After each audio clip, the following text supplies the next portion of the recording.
30/1/2026 তারিখে সন্ধ্যা অনুমান 6টা 10 সময় কাঞ্চন পৌরসভার সাত্তার জুট মিলের সাথে বিএনপির ক্লাবের ওখানে তুচ্ছ ঘটনাকে কেন্দ্র করে একটা হাতাহাতির ঘটনা ঘটে। সেখানে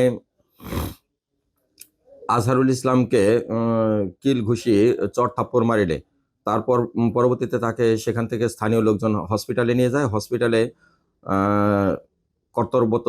কর্তব্যরত চিকিৎসক বিকেল তার চাইতে ঘন্টা 2 পরে মৃত ঘোষণা করেন। মৃত ঘোষণা করার পর আজহারুল ইসলামের ছেলে মেহেদী হাসান বাদী হয়ে থানায় একটি অভিযোগ দায়ের করেন। মামলা রুজুর প্রক্রিয়াধীন রয়েছে।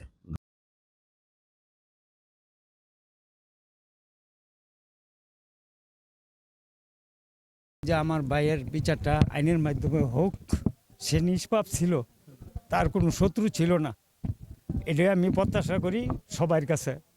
এটা অস্বাভাবিকভাবে হয়েছে, এটা স্বাভাবিকভাবে হয় নাই।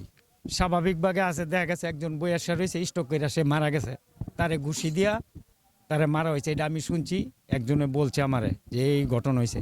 তো এটার জন্য যাক, এটা আইনের মাধ্যমে যতটুকু যাইতে থাকুক, এটার জন্য আমরা আছি।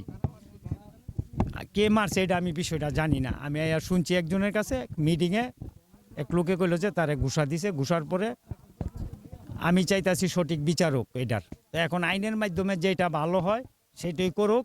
আমরা ভাই আছি, ওই আমার ছোট ভাই, ওই আমার ছোট ভাই, আমি সবার বড়। তো এখন মামলার মধ্যে আইনের মধ্যে যতটুকু বিচার হয় এটাই হোক, এটাই আমি চাই।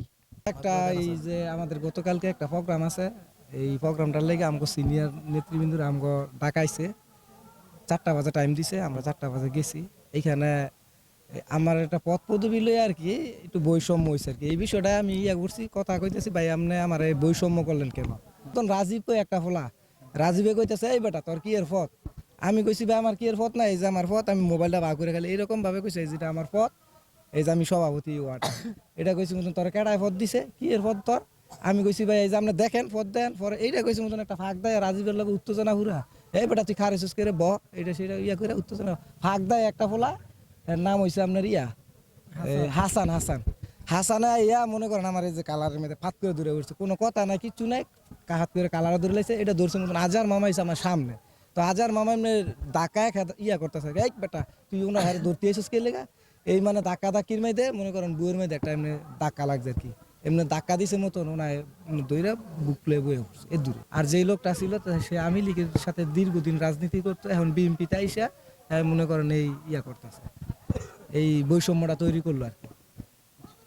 আসলে সে আমগো দলের লোকই না, আমগো দলের বাইরের লোক, বুঝছেন? আমি চাই সুস্থ তদন্ত করে এই যারা এই ঘটনাটা ঘটাইছে তাদের শাস্তি হোক। মারা গেছে, আমি গিয়ে জিজ্ঞেস করছি কোন আজার রসুন, পরে কইলো যে এই যে এই জায়গার নাম কইলো নরাবরটেহের আজার রসুন। আমি আগে কি করতো, এখন দল করে, আগে গাড়ি চালাইতো, আমি সিএনজি চালাইতো, কয় হোক। আমি শূন্য এই জায়গাতে আমি এসে পড়ছি, আসার পরে তার বউরে জিগাইলাম কি হয়েছে, কয় স্টক করছে। রাস্তাতে এসে মানুষের কাছে শুনি এই মারামারির মধ্যে কোন ছেলে নাকি মেরে লেছে। তখন হ্যাঁ ছেলের জিজ্ঞাসা করলাম, কয় এই ফুফি আমরা জামেলার যাবো না, আমরা মিট করে এলাম, জামেলার যাবো না, আমার হাতে ধরে কইতেছে। আলাম করতে জামেলার যাইতে না কে লিগা, কয় সমস্যা, আমরা সমস্যা জড়াইতাম চাই না, আমার আব্বার কাটাকুটি করবো এটি আমরা দেখতাম না। একটা মানুষটা মেরে লাইলো, এটার কোনো বিচার নাই, এরা আপোষ হয়ে গেল, কিভাবে আপোষ হইলো, কি কারণে, কেন?